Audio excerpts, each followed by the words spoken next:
Fala pessoal, tudo em paz com vocês? Para quem não me conhece, meu nome é Bruno Brasil, sou professor de legislação aqui do conteúdo concursos e hoje nesse vídeo eu vim trazer algumas questões sobre Lei de Diretrizes e Bases da Educação Nacional. Essa lei que é tão importante aí para quem vai prestar concursos para a área da educação, e eu separei aqui ao longo desse vídeo 5 questões que a gente vai estar resolvendo, e não apenas resolvendo a questão, mas realmente analisando cada uma das assertivas, e eu vou dar uma breve explicação do assunto.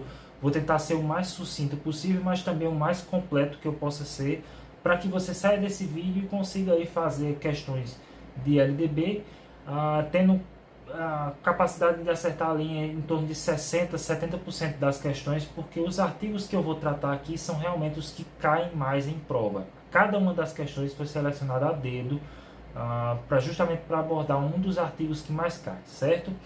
Eu vou apresentar as questões na ordem que elas estão na lei, então fica muito mais fácil para você ir acompanhando esse vídeo aqui, essa aula, e durante o acompanhamento você está com a lei aberta e lá grifando o artigo que eu vou falando, fazendo os apontamentos da forma mais adequada e que você costuma fazer, tá bom? Então vamos lá, sem mais delongas, vamos para a primeira questão, certo? A primeira questão é uma questão da banca CESP, que eu trouxe justamente aí já para a gente começar no gás. E ela diz assim: de acordo com a Lei 9394 de 1996, a Lei de Diretrizes e Bases da Educação, na LDB, o ensino será ministrado com base em alguns princípios que incluem, e aí ele vai dar 4 opções aí para a gente analisar se elas são verdadeiras ou falsas, certo? Então essa questão ela está tratando de princípios. E a questão de princípios, ela está no artigo 3º da lei. Primeiro, pega aí a lei. Se você tiver ela impressa, já vai pegando aí artigo 3º da lei. E esse é um dos artigos mais importantes. Não apenas porque ele costuma cair bastante, mas porque ele é sobre princípios. E assim, você pode até não ser da área de direito, não ter costume de ler leis e de entender. Muitas vezes você fica até perdido aí em algumas nomenclaturas, algumas formas de serem apresentadas as informações numa lei, né? Mas quando você vê, assim, quando você vir qualquer coisa relacionada a princípios, fique logo com as orelhas em pé, preste bastante atenção, porque princípio ele é a essência de uma lei, entendeu? Muitas vezes você nem sabe o que é que tem na lei lá especificamente, assim, muitas vezes você nem conhece ela de cabo a rabo, mas só de você conhecer os princípios você consegue resolver várias questões de prova, você consegue entender o pensamento, a cabeça de quem elaborou a lei, certo? Então presta muita atenção nos princípios quando estiver estudando a LDB, porque dá para resolver muita questão de prova só por ela. Primeira opção aí: igualdade de condições para o acesso e permanência na escola. Essa daí está correta, eu não tenho nada o que falar sobre isso, porque é justamente a intenção da lei, da LDB, é integrar.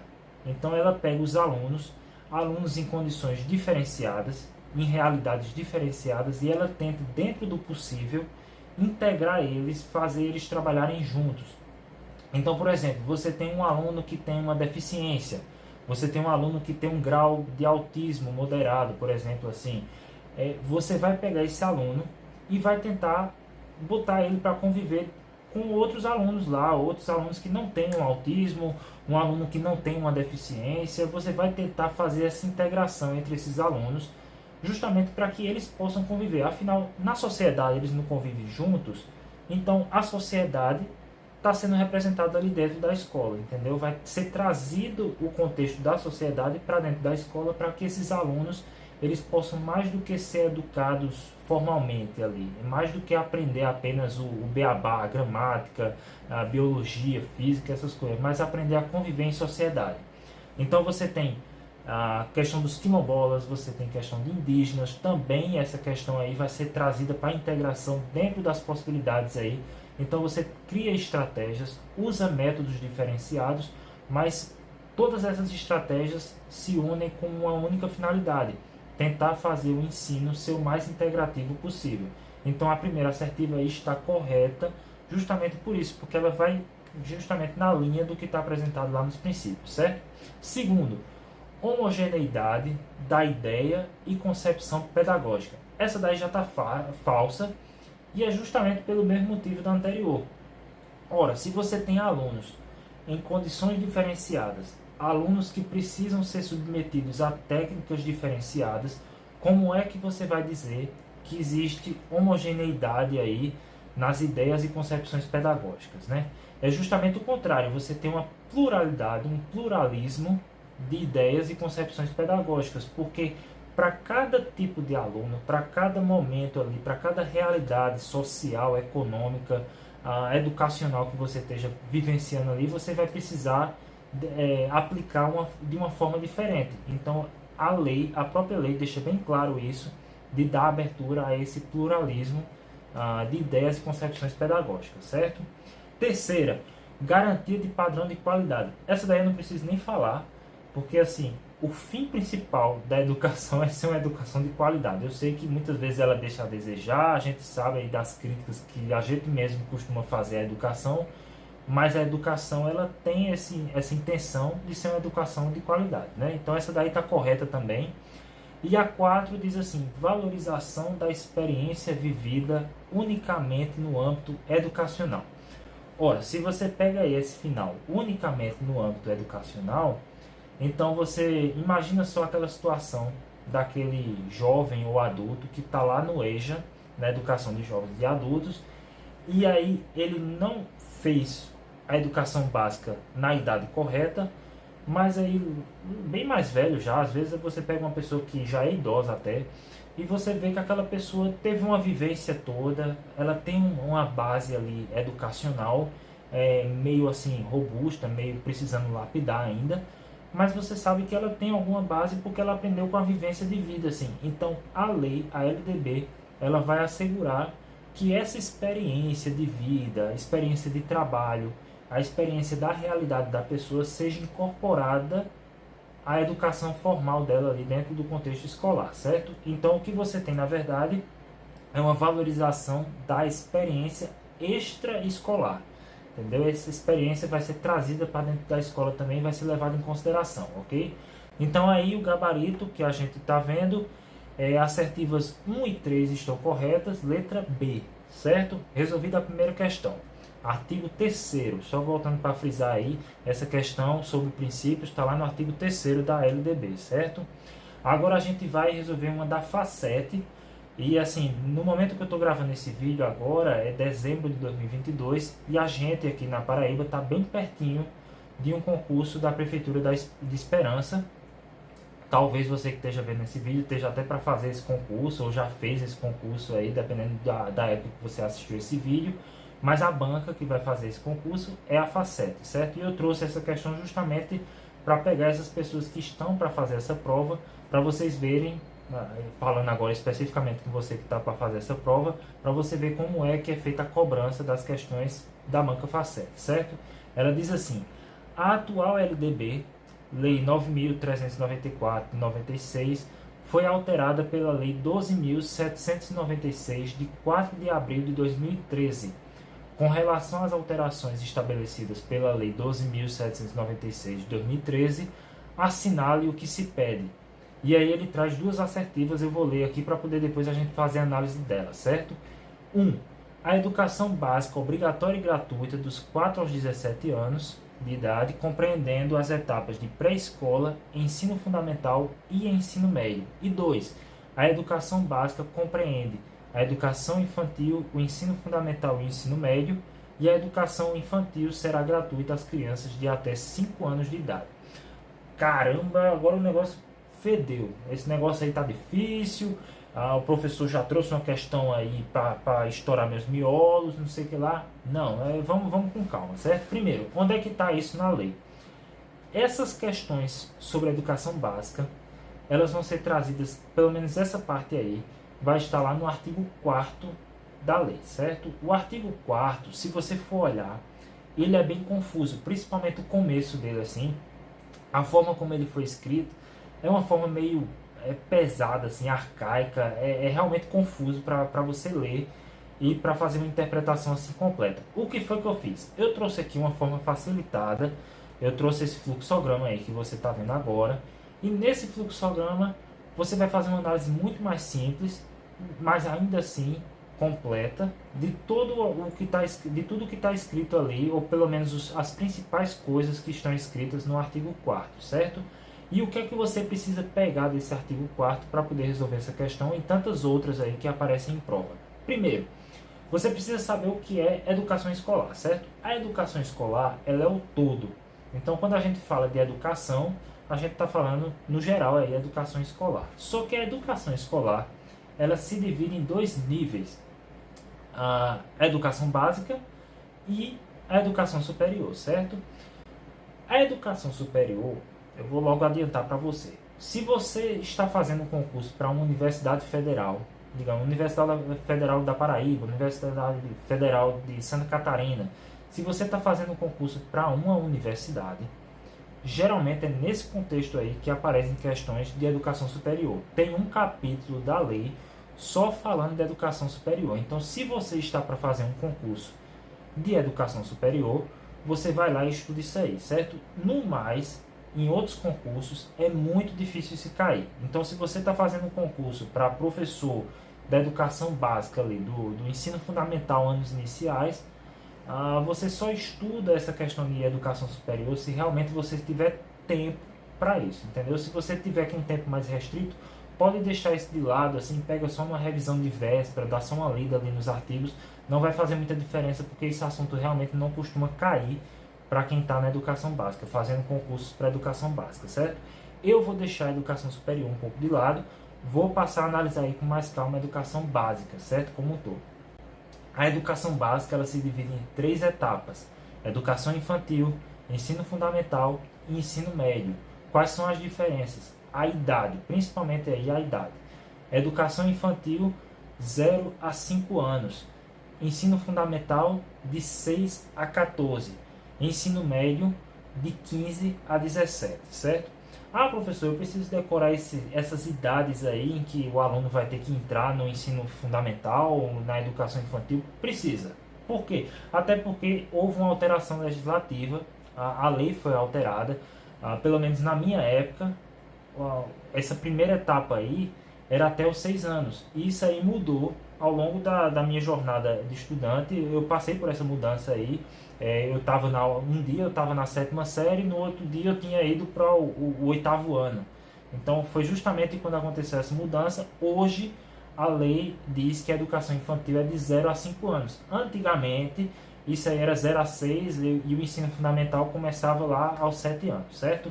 Então você perceba que a lei mudou e é importante você saber essa mudança de idades aí, você saber qual é a idade de cada uma dessas etapas, certo? Mas fora as etapas, você tem divisões em fases.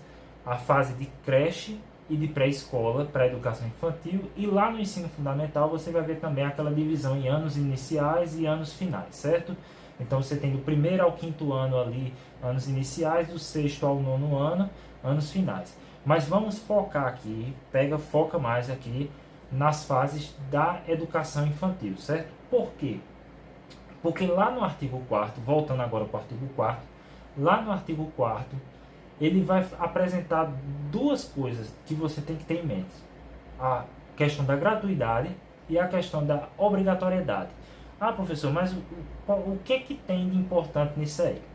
Olha, primeiro, a creche e a pré-escola, elas estão dentro da educação infantil, certo? Isso aí você concorda, certo? Só que quando eu falo assim, a educação básica, e é o que você vai ver lá no artigo 4º, a educação básica é gratuita, aí você pega o todo.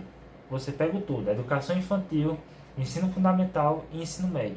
Toda ela vai ser gratuita, ou seja, vai ser ofertada nas escolas públicas. Existe escola pública para cada uma delas aí, a oferta é pública, certo? A lei não fala especificamente sobre a educação superior, então o foco aqui é a educação básica, certo? Então você pega lá, tudo é gratuito, o todo, a educação básica como um todo é gratuito. Obrigatório? Obrigatório não, obrigatório existe uma diferença aí, porque a creche, essa etapa aí que você está vendo que vai de 0 a 3 anos na educação infantil, ela não é obrigatória. Só é obrigatória a partir da pré-escola, a partir dos 4 anos até os 17 ali, quando finaliza o ensino médio. Mas aí vem uma discussão que eu preciso fazer aqui, porque assim, eu acho importante, mas não é uma discussão que costuma cair em prova, certo? Eu vou dar aqui só para excesso de conteúdo, para que você realmente aprenda esse conteúdo, porque eu acho importante o aprendizado, não apenas para quem vai fazer uma prova, né? A gente pode até esbarrar com isso no contexto de prova, mas isso é importante para a sua vida aí, você que é profissional dessa área precisa saber disso aí. Essa questão da obrigatoriedade, ela tem duas facetas, digamos assim, ela tem dois lados para você analisar. A gente, quando costuma falar de obrigatoriedade, a gente fala muito da obrigatoriedade dos pais matricularem os alunos.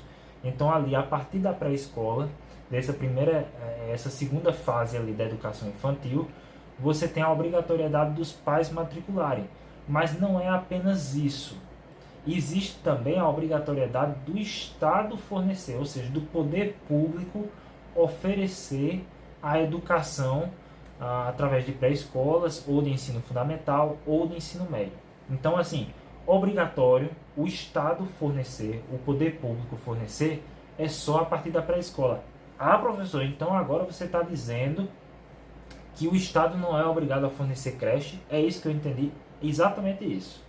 E aí, pode parecer uma questão assim difícil de você interpretar isso, assim, absorver isso a princípio, porque você faz, caramba, mas o Estado não tem o dever de fornecer educação? De fato, mas ele não pode assim também se comprometer. Perceba só o seguinte, essa pré-escola e essa creche são fornecidas pelo município, certo? Primeiramente é pelo município.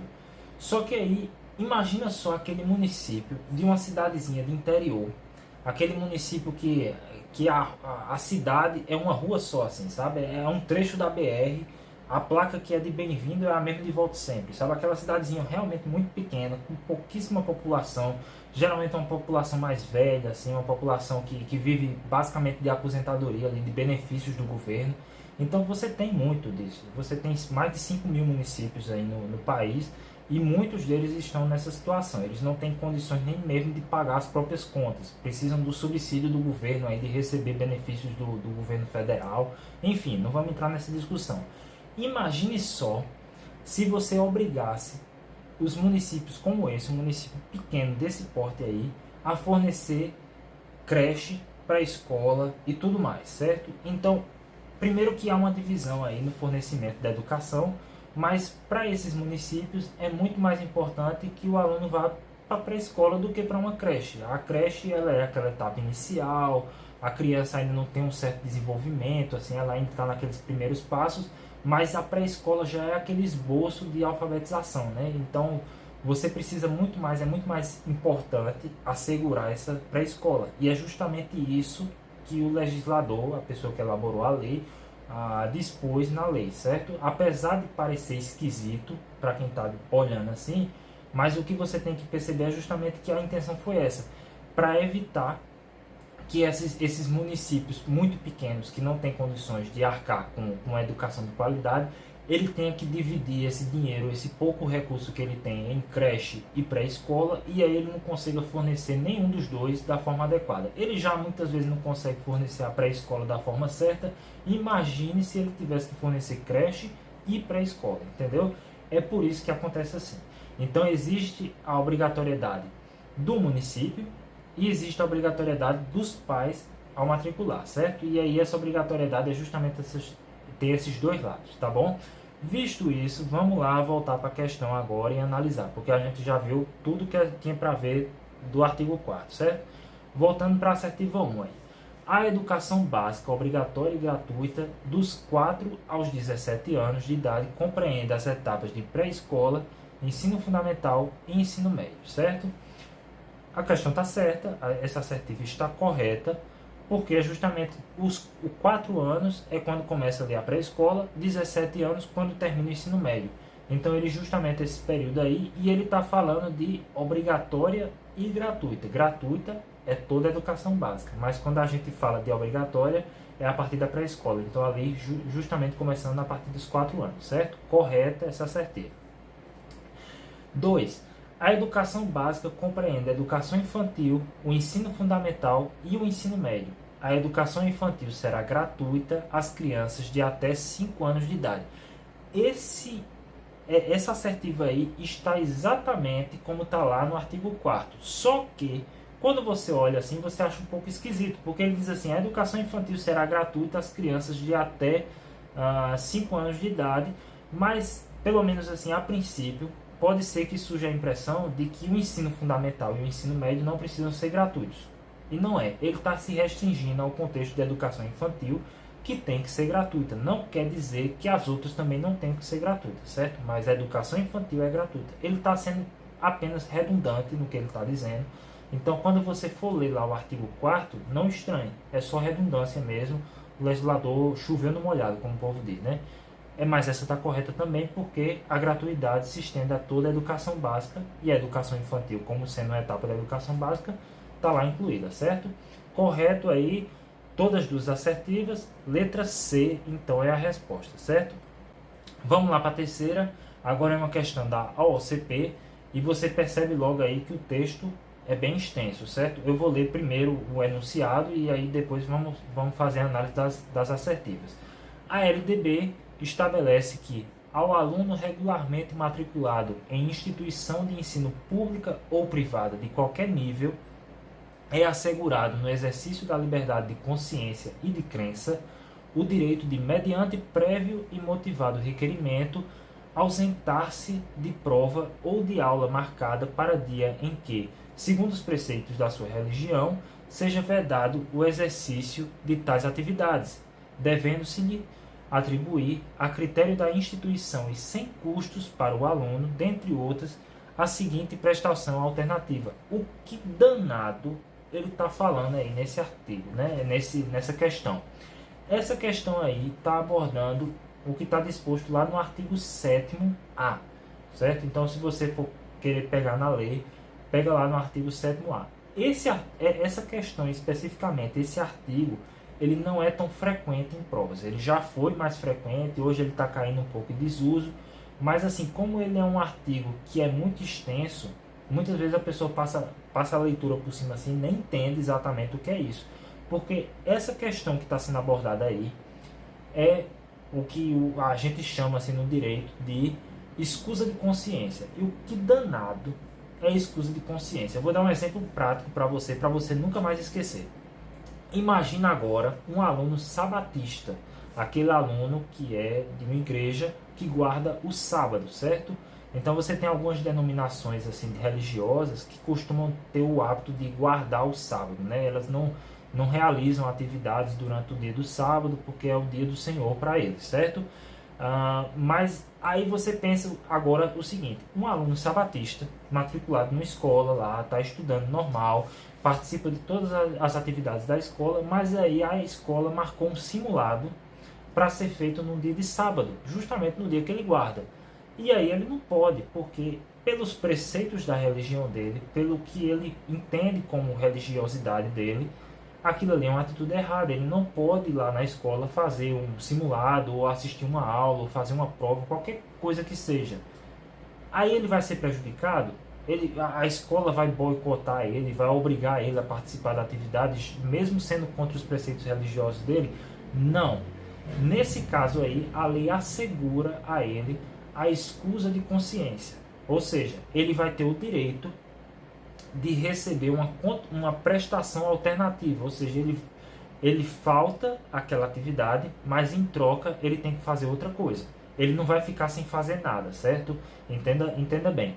Não é porque ele faltou essa aula porque a religião dele não permite, ou ele faltou esse simulado porque a religião dele não permite, que ele vai ficar sem fazer nada. Não. Ele vai ter a obrigação de fazer uma outra coisa para poder compensar esse dia que ele não pôde ir, certo? E qual é essa outra coisa? Ele vai ter que assistir uma aula, fazer uma prova, ou então fazer algum trabalho com um tema determinado pela escola, certo?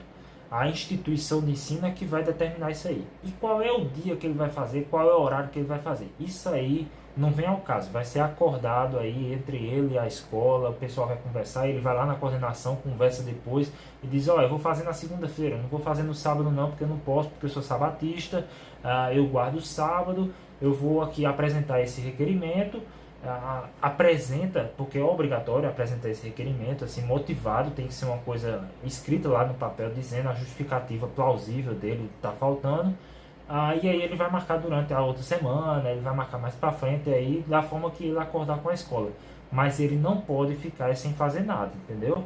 Então, nessa questão aí, a resposta correta, letra B, porque ó, ele vai ter a obrigação de fazer uma prova ou uma aula de reposição, conforme o caso, a ser realizada em uma data alternativa, no turno de estudo do aluno ou em outro horário agendado, ou seja, não precisa ser só no horário de aula dele, pode marcar, digamos, ele estuda de manhã e aí ele vem de tarde para fazer essa reposição, certo? E não conta como reposição, é como se ele tivesse o direito de fazer em outro dia. Mesmo que ele falte, assim, ele ainda vai ter direito a fazer a reposição, porque é como se fosse o dia da prova para ele, entendeu? O dia da prova é aplicado em outro horário, ok? Para ele existe essa exceção. Em outro horário agendado, com sua anuência expressa. E aí a outra opção é trabalho escrito ou outra modalidade de atividade de pesquisa com tema, objetivo e data de entrega definidos pela instituição de ensino, certo? Então a alternativa correta aí, letra B, essa questão que é muito boa, a meu ponto de vista, assim. Outra questão da OCP agora, que diz o seguinte: a educação básica de qualidade é um direito assegurado pela Constituição Federal no artigo 208, definida pela Lei de Diretrizes e Bases no artigo 21 como educação básica formada pela educação infantil, ensino fundamental e ensino médio. Até agora eles estão enchendo linguiça. E é uma coisa muito frequente. Você vai perceber que muitas vezes o enunciado dessas questões é muito grande, muito extenso. É uma coisa... enrola demais, assim, até. Mas aí quando você vai ver, pega só o finzinho assim, dá para entender tudo, ok? E é justamente o que ocorre nesse caso aí. Assinala a alternativa correta sobre a competência dos municípios na oferta de educação básica. Ou seja, em resumo, o que ele quer é saber a competência dos municípios na oferta de educação básica. Onde é que está isso na lei? Mais uma vez, vamos lá. Onde é que você encontra isso? Esse assunto vai estar lá nos artigos 9º, 10º e o 11, certo? Artigos 9, 10 e 11, ok? Da lei.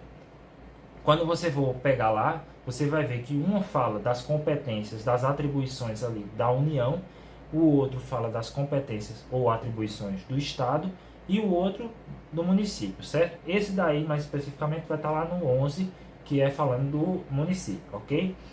Tá, mas quais são as competências do município nesse aspecto aí que ele fala? Vamos ver qual é o aspecto primeiro, né? Eu vou ler só a primeira aí para poder a gente entender. Assegurar o ensino fundamental e oferecer com prioridade o ensino médio a todos que o demandarem. Ou seja, é a questão da obrigatoriedade de oferta. O município é obrigado a prestar qual etapa da educação básica. Em suma, o que a questão está querendo saber é isso, certo? E a resposta eu vou adiantar para vocês e vou dizer por que depois. A resposta da questão é a alternativa B, que diz assim: oferecer educação infantil em creches e pré-escolas e com prioridade o ensino fundamental. Vamos lá, agora entender por que é que isso aí. Não vamos decorar, vamos realmente entender qual foi a intenção do legislador quando colocou isso aí, certo? Vamos lá. Imagina o seguinte: o que é que a gente tem mais no país? É município, estado ou a União? A União é uma só, né? O governo federal ali está organizado, a União está no topo ali, é uma só.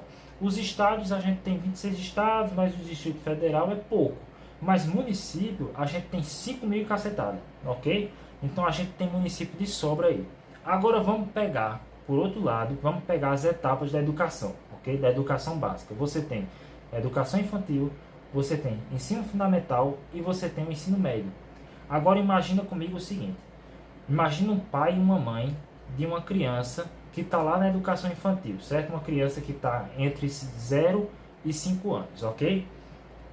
Essa criança, ela não tem autonomia para quase nada, ela não vai para a escola sozinha, ela não consegue nem ir ao banheiro sozinha ainda, ok? Ela ainda está aprendendo a dar os primeiros passos ali, a fazer as coisas por conta própria, ok? Diferente de um aluno lá do ensino médio que já consegue pegar um ônibus, consegue fazer as coisas por conta própria, se vira, né? Como o povo diz.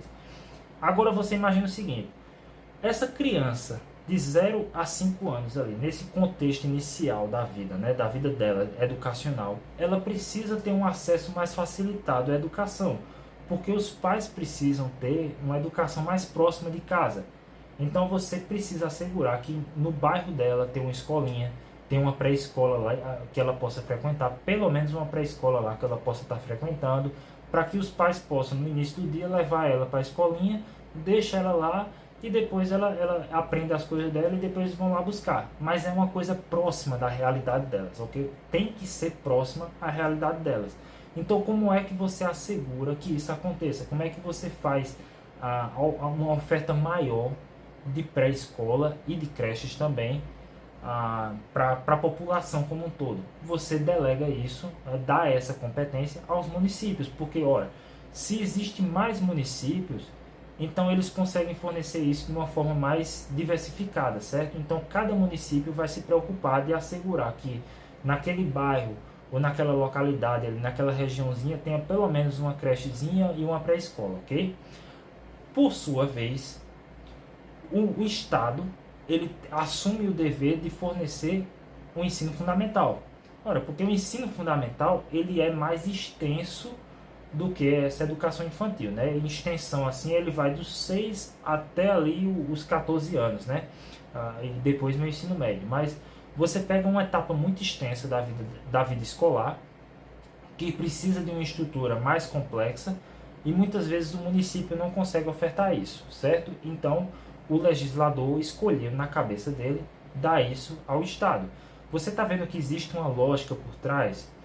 Então, se você for olhar lá na lei, no artigo 10, você vai ver que essa competência de fornecer o ensino fundamental é do Estado, ok? Primeiramente, ela é do Estado. Mas aí vem essa questão que na letra B está dita.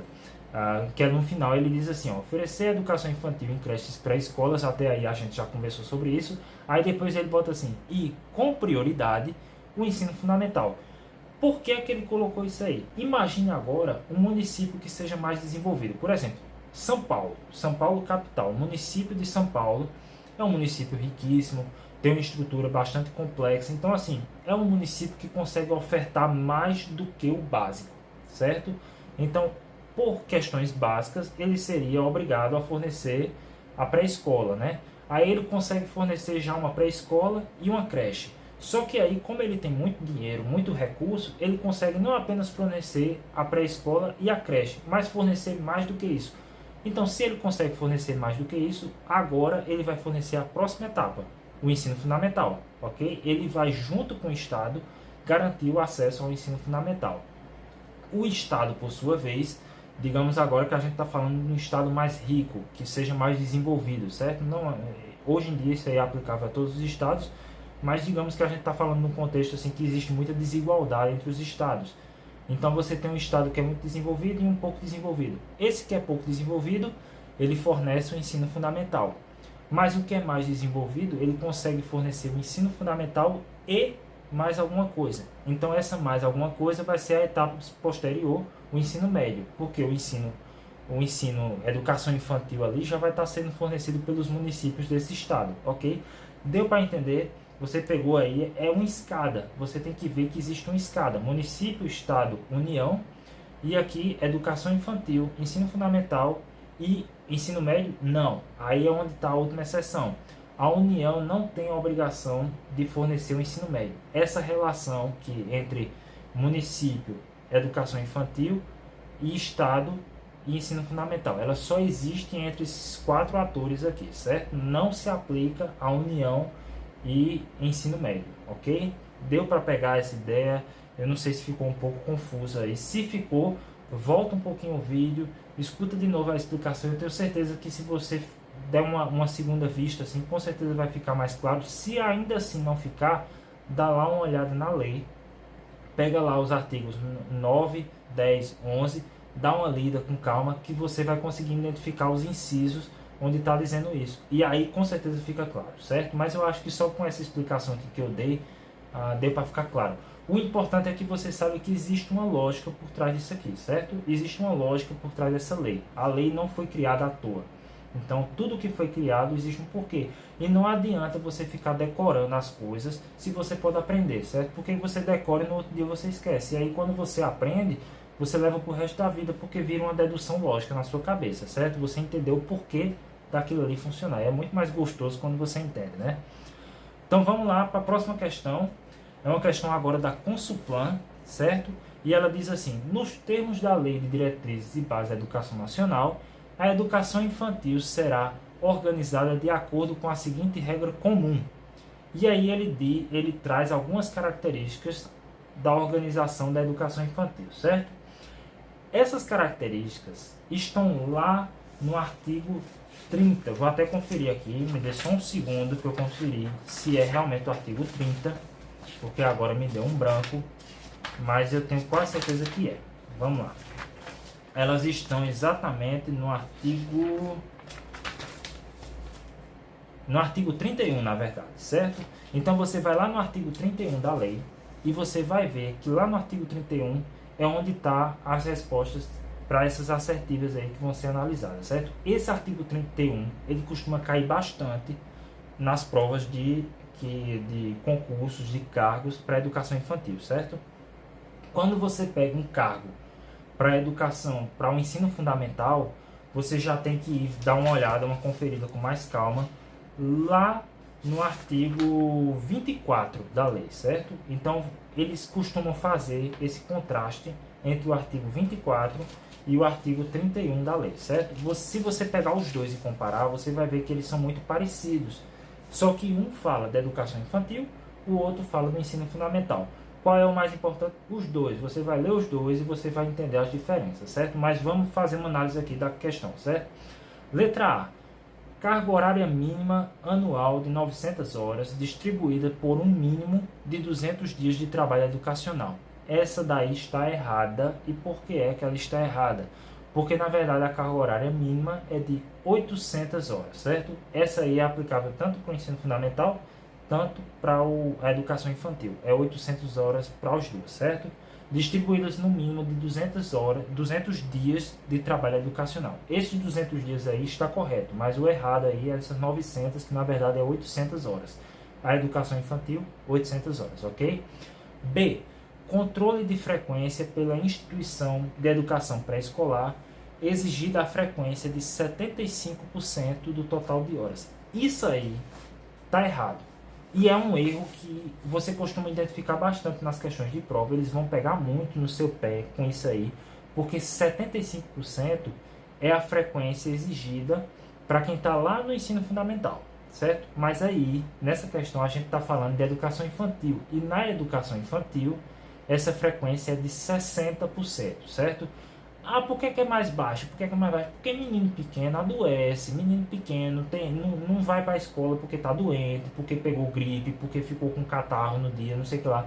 Seja lá qual for o motivo, mas ele tem um motivo para faltar, entendeu? O menino, quando está mais velho, ele falta por birra. Ele finge que adoeceu para ficar assistindo TV Globinho, que nem existe mais, mas ele fica lá assistindo os programas de desenho animado, liga no SBT para ficar assistindo os desenhos animados dele, não sei o que lá. Ele inventa uma desculpa, entendeu?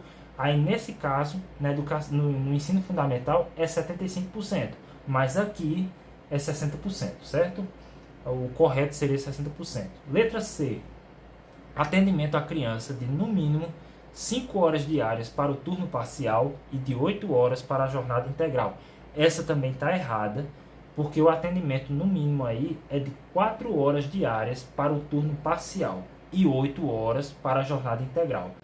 Professor, o senhor agora botou um bocado de número, eu não vou conseguir lembrar isso na prova, porque agora choveu o número para lá, choveu, é 800 horas para um lado, é 200 dias para o outro, agora jornada mínima de 4 horas e máxima de 8 horas, eu não vou conseguir decorar isso. Existe uma lógica por trás, é mágica, não é mágica, é uma lógica.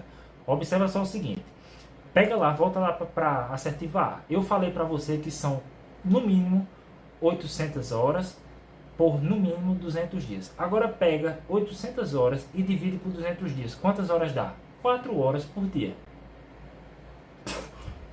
A cabeça explode. É 4 horas por dia no mínimo. A resposta da letra C estava lá na letra A. Se você soubesse quantas horas são no mínimo e quantos dias são no mínimo, você consegue deduzir o resto, ok?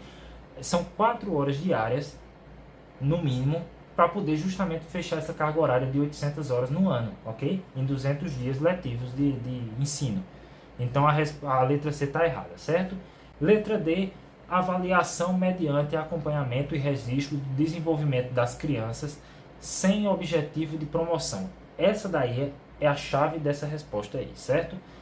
Mesmo para o acesso ao ensino fundamental. Essa está corretíssima e a essência do ensino da educação infantil está representada aí porque ele diz que não tem o objetivo de promoção.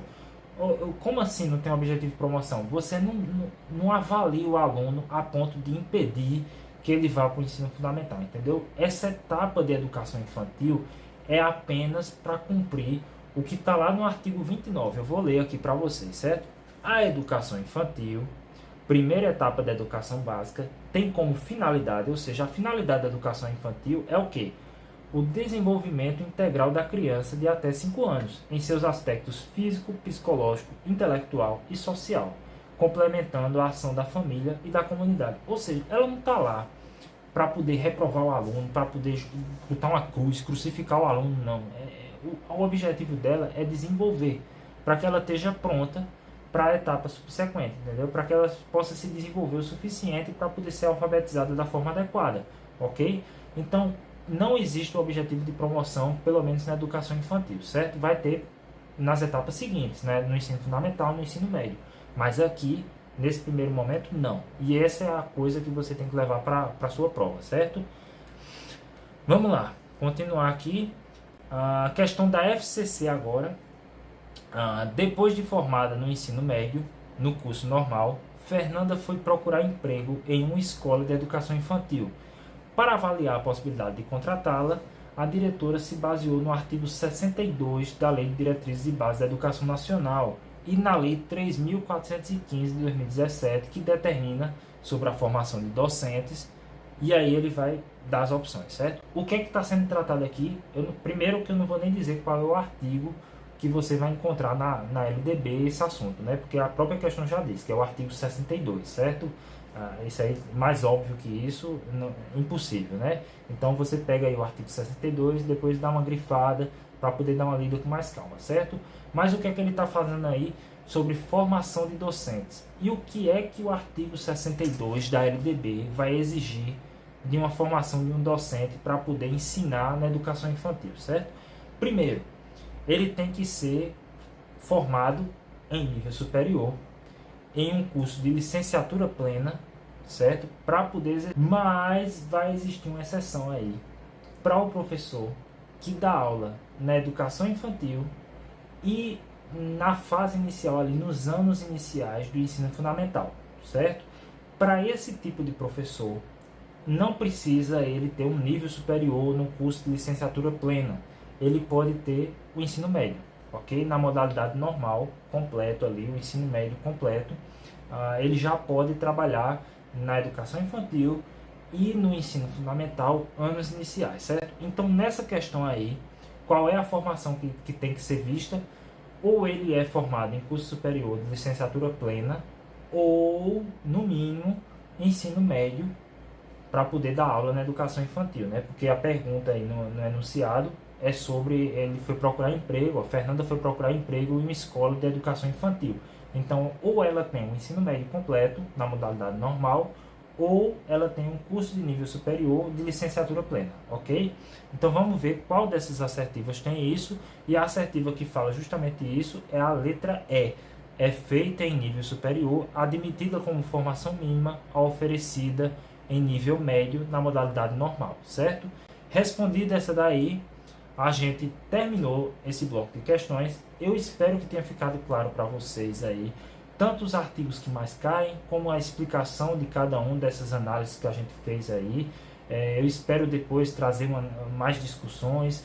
E se você quiser, se você ficou com alguma dúvida, se você quer discutir um pouco mais, quer tirar uma dúvida sobre uma outra questão de LDB, você pode mandar para mim através das minhas redes sociais. Procura lá, @EuSouBrunoBrasil, ou então entra lá no conteúdo concursos, manda um e-mail, manda uma mensagem que a gente vai tentar resolver para você, vai tentar dar uma solução para você. A gente não vai deixar você desamparado, entendeu? A gente está aqui para lhe ajudar, para levar você até a aprovação dentro do que a gente puder fazer, certo? Então, tamo junto. Eu espero que você tenha entendido. Te desejo boa sorte aí nos seus concursos, nos seus estudos e até mais, viu?